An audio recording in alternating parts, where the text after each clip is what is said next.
Halo semuanya, Assalamualaikum warahmatullahi wabarakatuh. Selamat siang. Perkenalkan, nama saya Hendri SPD. Saya adalah guru matematika di SMP Yadika 2 Tegal Alur, Kalideres, Jakarta Barat. Nah, saat ini saya adalah mahasiswa program pendidikan profesi guru PPG dalam jabatan kategori 2 tahun 2022 di Universitas Muhammadiyah Jakarta. Nah, pada video kali ini saya akan melakukan praktek PPL UKIN di kelas 9 untuk materi transformasi geometri. Disimak videonya, semoga bermanfaat. Terima kasih.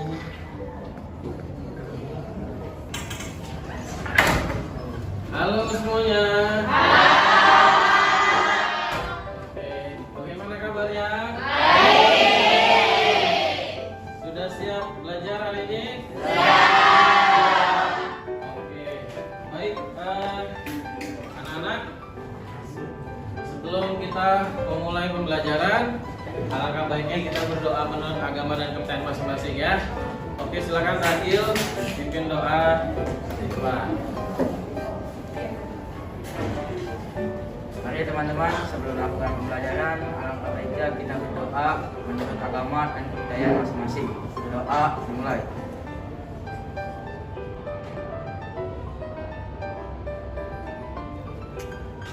Selesai. Oke, terima kasih Bagil. Baik, saya mau ngecek kehadiran dulu. Coba lihat kiri kanannya, ada nggak bangku kosong? Nggak ada. Hadir semua? Kita ada 38 ya. Oke, hadir semua. Nah, hari ini kita akan melanjutkan pembelajaran kita untuk materi transformasi geometri. Ini pertemuan terakhir sebelum kita ulangan ya. Jadi kita sudah pernah belajar sebelumnya tentang transformasi geometri. Hari ini kita akan mempelajari tentang komposisi transformasi geometri. Jadi transformasi geometri itu kan ada 4 macam, ya. Siapa yang bisa menyebutkan yang pertama? Transformasi. Ya, bagus. Yang kedua? Yang ketiga? Yang keempat? Oke, baik. Semuanya semangat sekali ya. Oke. Nah, hari ini kita akan belajar komposisi transformasi geometri. Maksudnya dalam satu permasalahan ada beberapa transformasi. Jadi misalnya nanti titiknya setelah ditranslasi, kemudian direfleksikan, kemudian dirotasikan, kemudian didilatasikan. Nah, jadi dalam satu soal ada beberapa transformasi. Nah, itu yang akan kita pelajari pada pertemuan kali ini ya. Oke. Namun sebelum kita mulai, kita mau menunjukkan rasa cinta dan bangga kita dulu sebagai bangsa Indonesia. Ya, kita akan menyanyikan lagu Indonesia Raya. Oke, silakan semuanya berdiri. Indonesia Raya merdeka, merdeka, tanahku negeriku yang kucinta. Indonesia Raya merdeka, merdeka, hiduplah Indonesia Raya. Silakan, terima kasih Audrey kembali. Masih berdiri karena kita mau langsung ice breaking ya. Oke, kita barusan menyanyikan lagu Indonesia Raya ya. Jadi sebagai bangsa Indonesia, kalian harus bangga menjadi generasi penerus bangsa Indonesia ya. Jadi nanti kalau suatu hari nanti kalian punya keahlian ya, punya kepintaran dalam suatu bidang, lalu ditawari oleh negara lain untuk mengabdi di negara itu, kalian menerima nggak tawarannya? Masalah mau atau enggak itu pilihan ya. Tapi sebagai bangsa Indonesia harusnya kita mengabdi kepada bangsa Indonesia. Ya, semaju apapun bangsa lain, ya kita harus memajukan bangsa sendiri. Oke? Nah, jadi harus ada rasa cinta tanah air kepada bangsa Indonesia ya. Nah, oke. Sekarang kita mau ice breaking dulu biar suasananya cair dan nggak terlalu tegang ya. Kita akan ice breaking tepuk PPK ya. Ya udah, saya pimpin ya. 1, 2, 3. Tepuk PPK. Religius, nasionalis, mandiri, gotong royong, integritas. Ya, sekali lagi. 1, 2, 3. Tepuk PPK. Religius, sekarang biar lebih cair lagi, kita lakukan gerakan badan kita ya. Dilenturkan badannya, kita mau senam kokonat. Senam kokonat. 1, 2, 3, senam kokonat.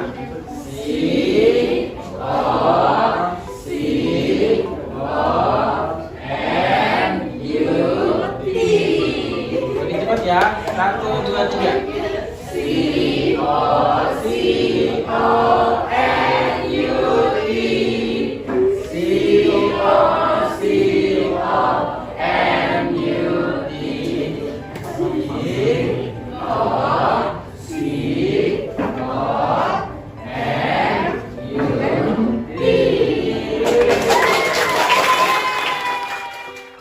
Bagaimana? Sudah cair esnya?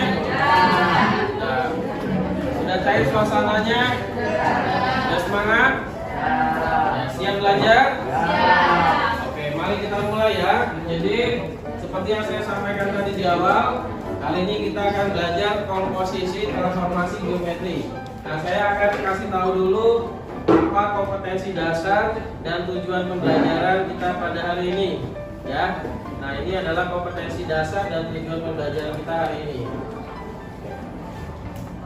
Silakan Samuel, tolong dibaca kompetensi dasar 3.7.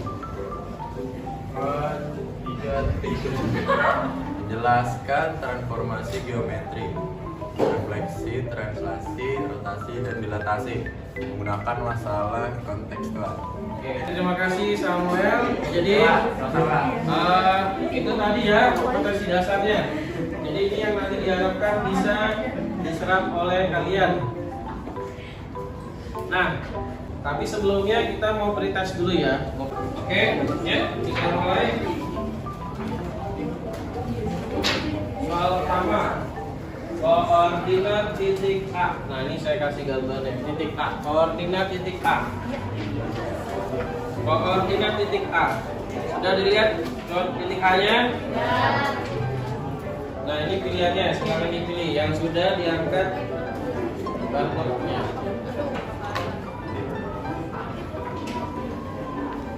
Ini pretestnya bukan kelompok. Pretestnya mandiri ya.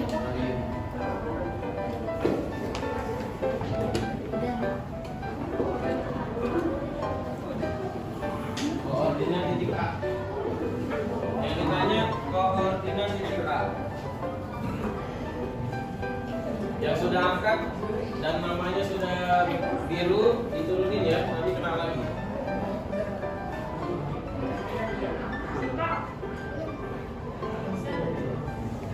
Oke, udah semua ya lengkap. Kita lihat hasilnya. Ada satu orang yang masih salah. Oke, lanjut nomor 2. Bagus. Nomor 1 tadi sudah. Nah, ini ada hitungannya. Jika Y sama dengan 4 dan A sama dengan min 2, maka nilai dari 2H min Y adalah, dihitung dulu, dihitung. Ayo, disiapkan alat tulisnya, dihitung. Ayo, tinggal 3 lagi. Anggistar, Siti dan Ragil. Kita lihat hasilnya. Yang benar 32 orang ya. Jawabannya minus 8. Ya, minus 8. Masih ada 6 orang menjawab 0. Ya, masih ada 6 orang menjawab 0. Oke, lanjut. Titik yang memiliki koordinat 4,-1 adalah titik yang memiliki koordinat 4,-1. Sendiri-sendiri. Udah dilihat? Cari titik yang koordinatnya 4,-1.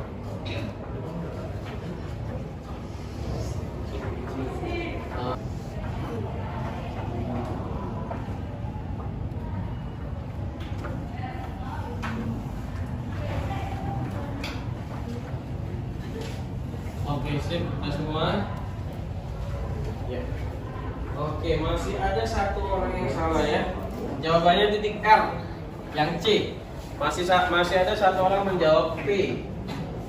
Ya, oke, nggak apa-apa. Sekarang titik yang memiliki koordinat 0,2, sorry. 0,2. Titik yang memiliki koordinat 0,2. Sudah? 0,2 ya.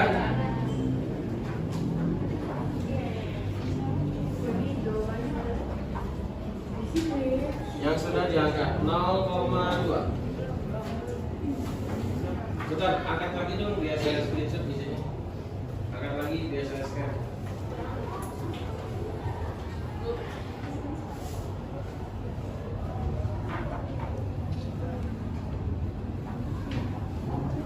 Oke. Dah, selesai pretest kita. Melihat hasilnya ya, kesimpulan saya cukup bagus ya. Nilainya karena hampir selalu semuanya di atas 30 orang yang benar. Oke, baik. Nah, sebelumnya saya sudah memberikan bahan ajar ya, materi tentang transformasi geometri. Sudah dicatat? Nah, berarti sudah ada juga video pembelajaran tentang transformasi geometri. Bagaimana tentang mentranslasikan, merefleksikan, merotasikan, dan mendilatasikan. Lalu kita sudah pernah juga praktek menggunakan GeoGebra, bagaimana sebuah titik atau objek dipindahkan atau ditranslasikan ya. Nah, hari ini kita akan menggabungkan keempat transformasi itu menjadi satu soal ya. Jadi tidak harus empat-empatnya, bisa hanya ada 2 transformasi, 3 atau 4 transformasi. Jadi dalam satu soal ada beberapa transformasi. Oke. Nah, untuk merefresh dan mengingatkan kalian kembali tentang materi-materinya, sebenarnya sudah ada di catatan. Saya akan tampilkan dulu rangkuman dari materi kita tentang transformasi geometri ya. Nah, mohon diperhatikan. Nah, jadi transformasi ada 4 ya. Coba Ragil baca yang nomor 1, translasi. Translasi merupakan jenis transformasi yang memindahkan suatu titik sepanjang garis lurus dengan arah dan jarak. Oke, sekarang yang kedua, Melisa. Refleksi adalah jenis transformasi geometri perpindahan yang bersifat seperti cermin atau pencerminan. Oke, terima kasih. Yang ketiga, rotasi, Alvin. Rotasi untuk transformasi dengan memutar titik yang ada sebesar 0 derajat. Oke, yang keempat, Salsabila, dilatasi. Dilatasi bentuk pembesaran atau pengertian dari pengecilan dari titik-titik yang membentuk sebuah bangun perubahan skala. Oke, baik. Nah, ini ya ada 4 jenis transformasi geometri. Nah, semuanya sudah pernah kita pelajari. Nah, ini yang pertama, translasi. Jadi translasi itu menggeser, tadi artinya pergeseran. Menggeser suatu titik atau objek sebesar berapa satuan ke kanan ke kiri, berapa satuan ke atas ke bawah. Ya, jadi dia ada sumbu X, ada Y-nya. Ini M ini sumbu X, N sumbu Y. Ya, X itu untuk bergerak ke kanan ke kiri, Y itu untuk bergerak ke atas ke bawah. Contoh, nih, ada titik min 4,1, berarti ini. Ada titik P min 4,1 ditranslasikan sejauh 7,3. Berarti artinya siapa yang bisa mengartikan? Apa maksud dari translasi sejauh 7,3? Bagaimana pergeserannya? Ya, gimana Siti? Min 4 digeser ke kanan sebanyak 2 Hah? Yes. 1 di Ya, 1 digeser ke bawah ya, jauh. jauh. Ya, begitu ya maksudnya ya. Jadi kalau berdasarkan konsep translasi sejauh 7,3 itu maksudnya titiknya ya, nih titik P-nya digeser sejauh 7 satuan ke kanan. Kenapa ke kanan? Karena ini positif. Kalau negatif dia ke kiri. Nah, ini kalian lihat pergerakan saya. 7 satuan ke kanan. 1 2 3 4 5 6 7. Lalu min 3, berarti 3 satuan ke bawah. Karena min, kalau min ke bawah plus ke atas. 1 2 3. Maka sampailah di sini titik P. Inilah yang namanya bayangan dari titik P. 3, min 2. Nah, itu konsep dari translasi. Jadi kalian harus paham juga maksud dari translasi itu bagaimana. Ya, memang cara mudahnya adalah dengan cara ditambah aja. Untuk dapat bayangannya mudah sekali, tinggal min 4 tambah 7 3, 1 tambah min 3 min 2. Itu cara menggunakan perhitungan, tapi harus mengerti juga maksudnya. Ya. Jadi translasi itu bendanya atau titiknya digeser. Ya, ada dua komponen. Digeser terhadap sumbu X, berarti pilihannya kalau nggak ke kanan ke kiri. Kalau dia positif ke kanan, negatif ke kiri. Terhadap sumbu Y ke atas atau ke bawah, positif ke atas, negatif ke bawah. Seperti itu translasi. Ya. Oke, lalu ada refleksi. Refleksi itu pencerminan. Jadi sama seperti kalian bercermin, ya. Nah, rata-rata pasti pernah dong bercermin di rumah, ya. Nah, bahkan laki-laki pun pasti pernah bercermin, ya, termasuk saya. Saya bisa ganteng gini karena saya sisiran. Kalau nggak sisiran lebih ganteng lagi sebenarnya, ya. Kan kalau acak-acakan gitu, opa-opa gimana gitu. Cuman biar nggak terlalu ganteng, saya kurangi sedikit, ya. Jadi, nah saya kalau bercermin ya, kebetulan lemari pakaian saya tuh cerminnya segede pintunya, jadi saya bisa lihat semua badan saya. Kalau saya maju, bayangan saya bagaimana? Ikut maju, ya kan? Kalau saya mundur, bayangan saya mundur juga. Itu menunjukkan bahwa sifat pencerminan bagaimana? Sifat pencerminan, jarak benda ke cermin sama dengan jarak bayangan. Saatnya jam pelajaran kelima. Terima kasih. Oke. Jarak benda ke cermin sama dengan jarak bayangan ke cermin. Jadi contoh ini ya. Nah, contoh refleksi terhadap sumbu X, maksudnya yang jadi cermin sumbu X-nya, sumbu X yang merah. Ini cerminnya, ya. Misalnya ada titik A 3,1. Ini kamu berdiri di sini, ini cerminnya, otomatis bayangannya di sini dong, di belakang cerminnya, benar nggak? Ya, bayangannya kan pasti di belakang cerminnya. Kalau cerminnya ini, bayangannya di sini kan aneh ya, karena kan di samping dia dong berarti. Nah, berarti bayangannya ada di belakang cerminnya, di belakang sumbu X. Nah, dia dari titik A ke sumbu X itu hanya berjarak satu satuan. Berarti bayangannya juga harus berjarak satu satuan. Nah, posisinya harus tepat di depan dia. Nggak boleh nanti titik A-nya di sini, bayangannya di sini, kan aneh, ya. Nah, jadi kalau kalian pernah lihat ya video-video prank, ya, saya pernah lihat di toilet mall gitu ya, biasanya ada tuh di Just for Lunch kalau salah ya, Just for ya gitulah. Yang di Kanada gitu ya. Jadi mereka bikin cermin tapi cerminnya bohongan. Jadi waktu ada pengunjung datang, jadi udah ada dua orang kembar, satu di toilet yang benar, satu lagi di belakangnya. Nah, ya, jadi pas ada pengunjung masuk, dia nggak lihat bayangan dia, sedangkan di sebelahnya kok ada bayangannya. Padahal sebenarnya itu memang bukan cermin, itu cuma kaca biasa doang. Ya, kenapa yang sebelahnya ada bayangannya? Karena yang di sana kan kembarannya dia, ya, gitu ya. Jadi dia bingung nih, loh, kok ini ada bayangannya, kok saya enggak, gitu ya. Nah, jadi kalau kita bercermin pasti bayangannya ada di depannya dan harus di depan kita. Kalau sampai nggak di depan kita, waduh, itu tanda tanya ya. Nah, kalau mau pakai rumus titiknya X, Y, maka bayangannya X, min Y. Dan seterusnya. Ini sebenarnya udah pernah kita pelajari semua. Ya, refleksi ada 7 macam. Yang agak susah yang ini ya. Lalu ada rotasi ada 3 macam. Terhadap sudut 90 derajat, 180 dan 270. Nah, ini semua udah ada di catatan kalian ya. Terakhir dilatasi itu perbesaran atau pengecilan. Jadi bendanya makin besar atau makin kecil. Nah, ini contohnya. Ya, contoh. Ini aslinya bukan, mana aslinya? Nah, ini dia. Gambar aslinya ini. Dikecilin jadi setengahnya, berarti ini jadi makin kecil. Diperbesar jadi lebih 2 kalinya, bendanya jadi gitu ya. Oke, baik. Kalau gitu kita mulai dengan mengerjakan LKPD. Satu orang saya bagi satu lembar LKPD, ya. Diskusikan secara kelompok, ya.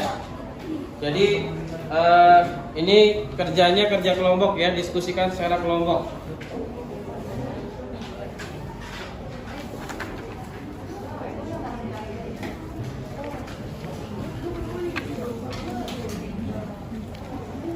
Didiskusikan, ya, diskusikan.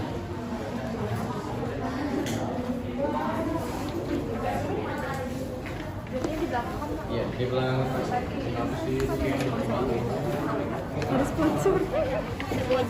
Itu masalah kontekstual.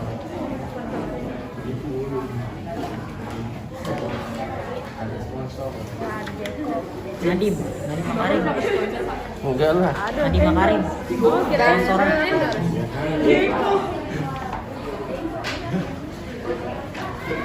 Kenapa, Nak? Gojek Mario. Nih, scan. Scan. Dan kata buka aja. DSS wow.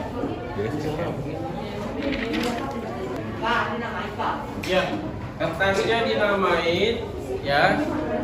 Isi di belakangnya. Jangan ditulis. Lalu ini kerja kelompok, ya. Silakan didiskusikan. Kalau kamu udah tahu jawabannya, ya kasih tahu temannya, nomor 1 gini nggak sih?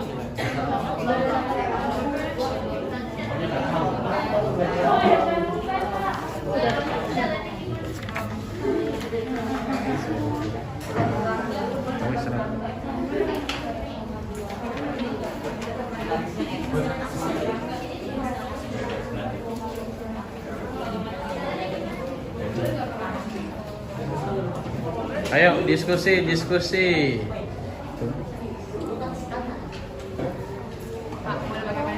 Boleh. Ini jam sudah kan? Hah? Coba sudah kan? Iya.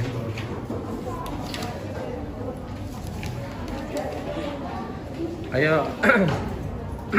Tanya temennya, kalau kayak gitu bener gak caranya?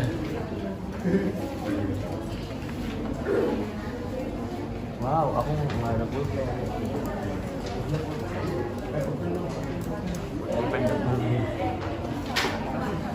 Baik banget.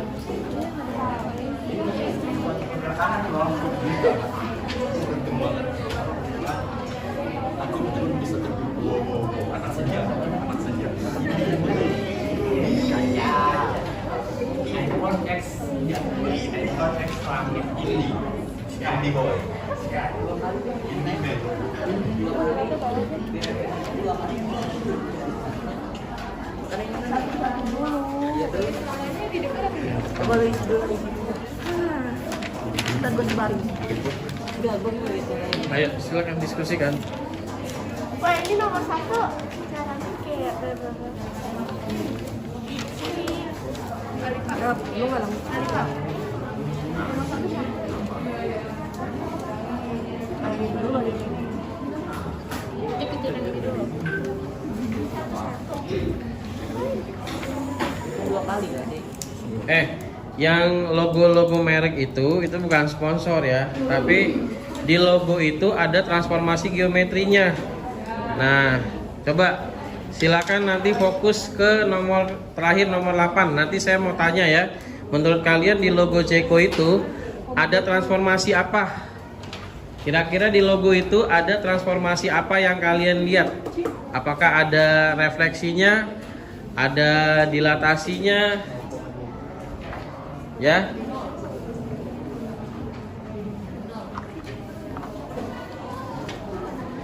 Oke, saya kasih waktu 15 menit ya.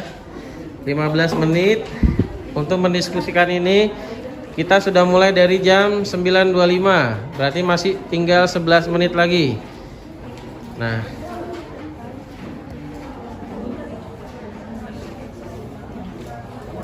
ayo kalau enggak bagi-bagi tugas. Siapa yang nomor 5, siapa yang nomor 1.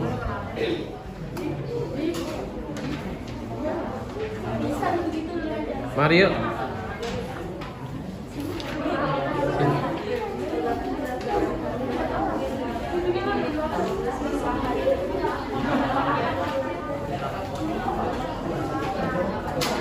Gantian tadi saya yang keliling.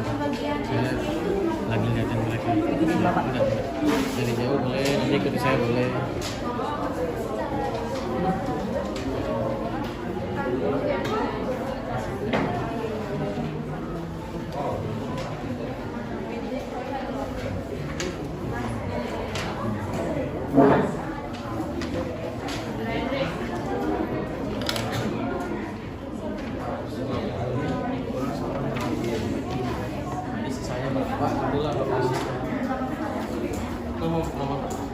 Oke, nomor 2 rotasinya sejauh 450 derajat, ya kan? Nah, satu lingkaran itu berapa derajat? Siapa yang tahu? Satu lingkaran. Satu putaran 360 derajat. Jadi, kalau kamu mengelilingi sesuatu sejauh 360 derajat, berarti kan itu balik ke posisi awal. Benar nggak? Nah, jadi kalau rotasinya 450, nah berarti sudah berapa kali satu kali berputarnya? Terus sisanya tinggal berapa? 450 kurang 360 berapa? 90. Nah, berarti kalau rotasinya 450, kamu berputar 360 derajat kan kembali ke awal. Ya, terus kamu berputar lagi 90 derajat. Nah, itu berarti udah 450. Jadi rotasi 450 derajat sama aja dengan rotasi 90 derajat. Jadi yang sudah berulang nggak dihitung lagi, yang 360 derajat nggak dihitung karena kan udah balik ke awal. Paham nggak? Itu ya. Jadi kalau ada rotasi lebih dari 360, berarti yang 360-nya dibuang karena itu kan dia ngulang lagi, balik lagi posisi awal. Nah, nanti sisanya berapa itu kan rotasinya. Paham nggak? Kita mau bahas yang nomor 8 dulu. Nah, tadi kan kompetensi dasarnya kalian diharapkan dapat menyelesaikan permasalahan kontekstual yang berhubungan dengan transformasi geometri, yaitu translasi, refleksi, rotasi, dan dilatasi. Nah, ini ada contoh nyata ya, contoh nyata dalam kehidupan kita. Ada beberapa logo perusahaan yang menerapkan transformasi geometri. Jadi nanti,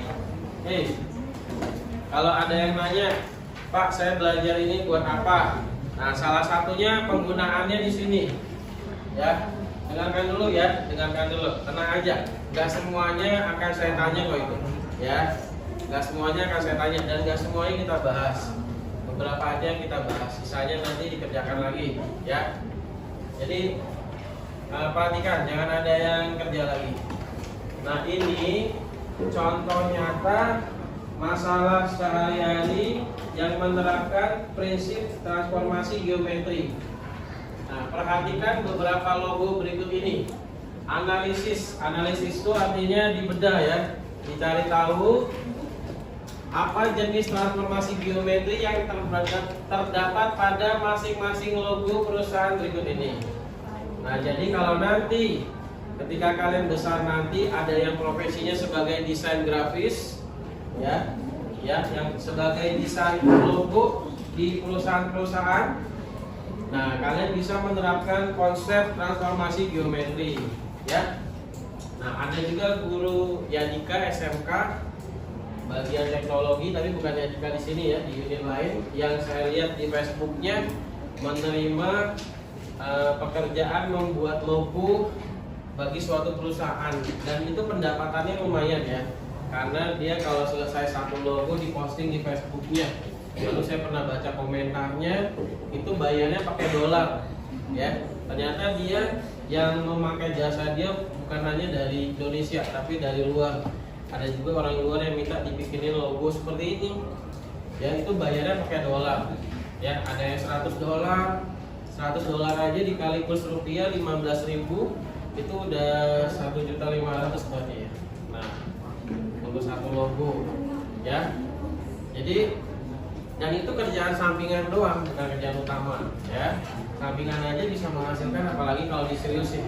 Terutama apalagi kalau untuk perusahaan seperti Gojek yang udah besar, nggak mungkin yang bikin logonya dibayar $100 doang, bisa aja ratusan ribu dolar mungkin ya.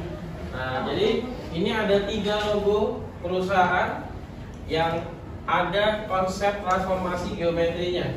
Nah, yang pertama lambang Jeko. Coba, kira-kira siapa yang tahu di lambang Jeko ini ada transformasi geometri apa? Dilatasi. Oke, ini persepsinya bisa beda-beda ya. Nah, kalau misalnya dilatasi, coba dijelaskan bagian mana dilatasinya. Tadi Siti mengatakan di logo ini ada konsep dilatasi. Di bagian mananya? Di bagian lingkarannya. Dilatasi itu kan tadi perbesaran atau pengecilan. Nah, di bagian lingkarannya, mungkin maksudnya ini. Di sini ada lingkaran atau yang ini? Yang mana? Yang kecil ini? Ya. Nah, jadi kan ini ada lingkaran kecil, lalu di luarnya ada lingkaran besar lagi. Berarti ini konsep dilatasi karena mengalami perbesaran. Nah, ada lagi yang punya pemikiran lain di logo ini ada konsep transformasi apa? Oke, untuk Melisa silakan. Melisa jawaban? Refleksi. Coba tunjukkan ke depan bagian mana yang menunjukkan refleksi.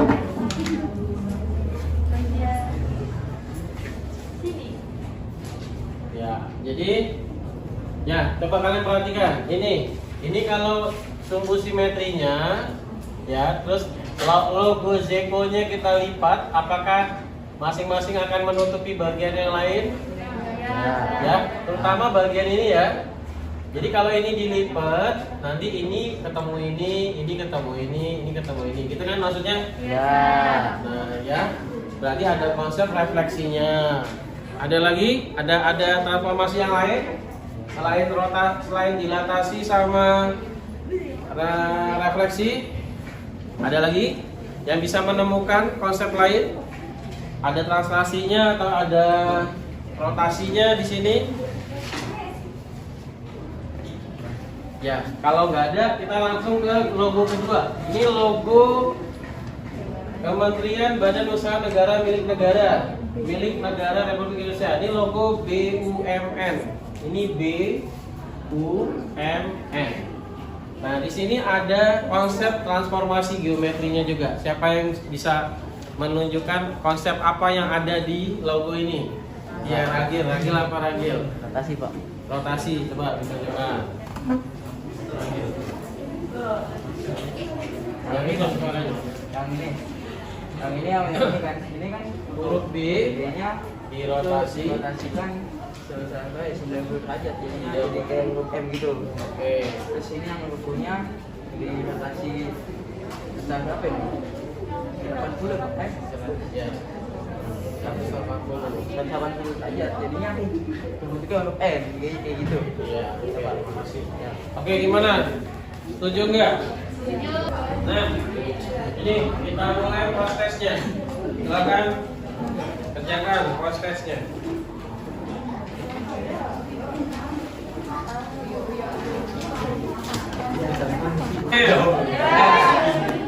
Nah, yang ini 37 orang, benar, 1 orang salah. Ada 1 orang jawab A, min 32, min 20. Terakhir. Nah, ini yang komposisi transformasi ya. Ini yang terakhir. Nah, ini hasilnya.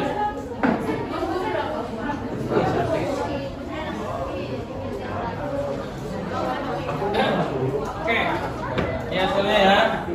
Adnan 100, Khalifah 100, Alika 100, Amanda 100, Anissa 100, Audrey 100, Audrey Kristiani 80, Cahaya 100, Calvin 100, Chelsea 80, ya.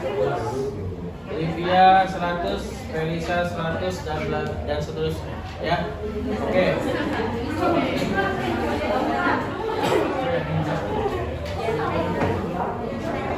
Nah, hasil post testnya bisa dibilang di atas 95% ya, Pak. Berhasil, bagus nilainya. Nah, mudah-mudahan benar-benar paham materi transformasi geometri dan nanti bisa menjawab soal-soal tes Ya, ujian. Oke. Kita mau melakukan refleksi kesimpulan dulu ya. Kita mau menarik kesimpulan. Jadi, ayo coba siapa yang bisa membuat kesimpulan dari materi transformasi geometri ini. Jadi dijelaskan transformasi geometri itu ada berapa, maksudnya dijelaskan aja maksudnya ya. Translasi itu bagaimana, refleksi itu bagaimana, rotasi itu bagaimana, dilatasi itu bagaimana. Ayo, siapa yang mau silakan maju. Siapa yang bisa?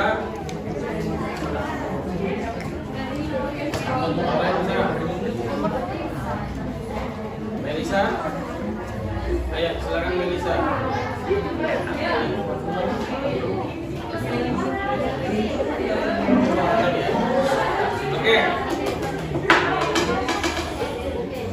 Oke, ayo dengarkan ya. Ini kesimpulan dari Melisa, ya silakan.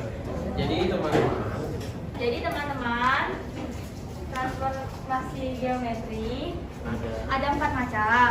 Yang pertama translasi, yang kedua refleksi, yang ketiga rotasi, dan yang keempat dilatasi.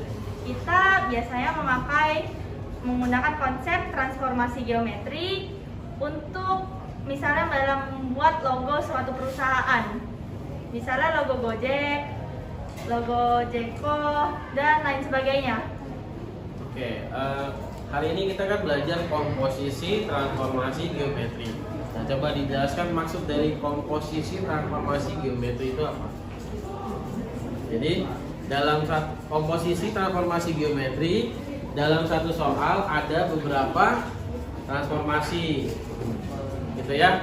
Jadi, dalam satu soal ada beberapa transformasi. Jadi, seperti yang soal post-test nomor 5 tadi, setelah dirotasikan kemudian ditranslasikan. Nah, itu yang namanya komposisi transformasi geometri. Nah, kira-kira cara mengerjakan soal komposisi transformasi geometri gimana, Melisa?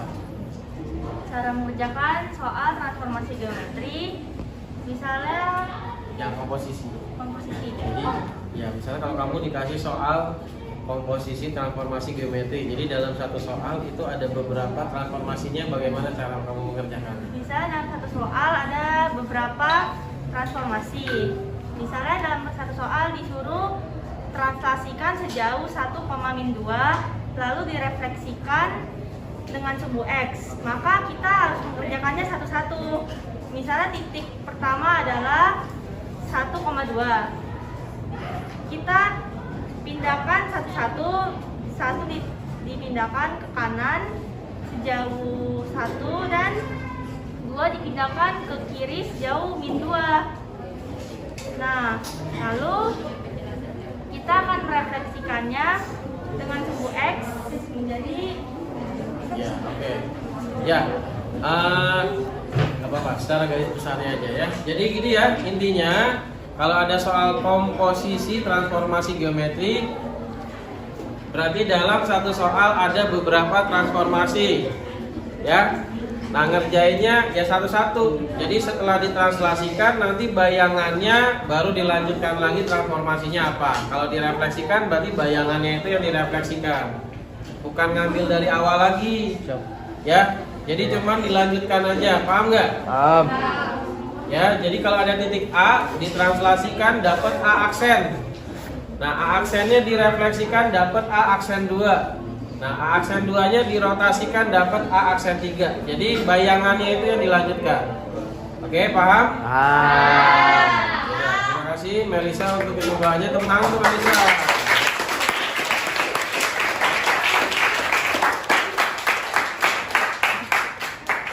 Oke ya. Nah, bagaimana? Sudah paham materi transformasi geometri? Oke, baik. Kalau sudah paham berarti bisa kita tutup ya. Jadi karena ini adalah pertemuan terakhir ya, karena ini adalah pertemuan terakhir di bab ini dan seluruh materi sudah kita pelajari, maka siap-siap di pertemuan berikutnya kita penilaian harian. Oke, ya. pelajari lagi. Berarti ada 5 konsep yang harus dipelajari ya. Ya. Translasinya sendiri, refleksinya sendiri, dilatasinya sendiri. Gimana tadi, ulang? Translasinya sendiri, refleksinya sendiri, rotasinya sendiri, dilatasinya sendiri, sama komposisi transformasi geometri. Oke, yaudah. Kita tutup pembelajaran hari ini dengan kembali berdoa. Selamat pagi.